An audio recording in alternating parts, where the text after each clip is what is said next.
प्रमोद, एवढ्याच hot form हाऊसवर आपण कशासाठी जमलोय रे सध्या? अरे विशाल, तुला माहिती नाही का, आपल्या महेश मित्राचं लग्न जमलंय. त्याच्या ग्रूम टूबीची पार्टीचं नियोजन केलेलं आहे. त्यासाठी एवढी तयारी चालू हा आहे. बघा रोशन बोलतो मला व्हिडिओ मध्ये घे, म्हटलं ओके. तर रोशन त्याच्या मार्फत आम्हाला फार्म हाऊस भेटलाय, त्यानं डेकोरेशन करतोय सध्या रोशन. ही अशी बिनकामाची लोक ज्यांना काही जमतच नाही, करा करा काहीतरी करा.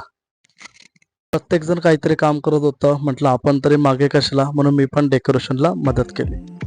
आणि खरंच तुम्ही जर निसर्गप्रेमी असाल तर कॅम्प ईडन हा कशेलेमधील फार्म हाऊस तुम्हाला नक्की आवडेल. अगदी निसर्गाच्या सानिध्यामध्ये वसलेला फार्म हाऊस आहे.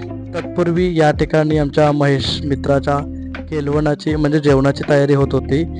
त्याचं ताट सुद्धा मी सजवलेलं होतं आणि सुंदर असं डेकोरेशन सुद्धा आम्ही त्याच्यासाठी केलं होतं. अखेर 1 तासाच्या मेहनतीनंतर आमचं हे पूर्ण डेकोरेशन रेडी झालं.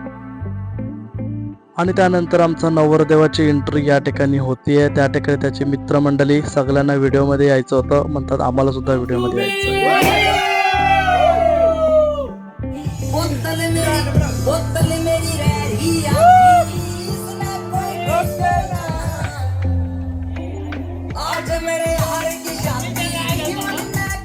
असं आमचं सेलिब्रेशन या ठिकाणी झालं. आणि हो, आणि या फार्म हाऊसची जर तुम्हाला अजून माहिती हवी असेल तर कृपया नक्की DM करा. तोपर्यंत गुड बाय.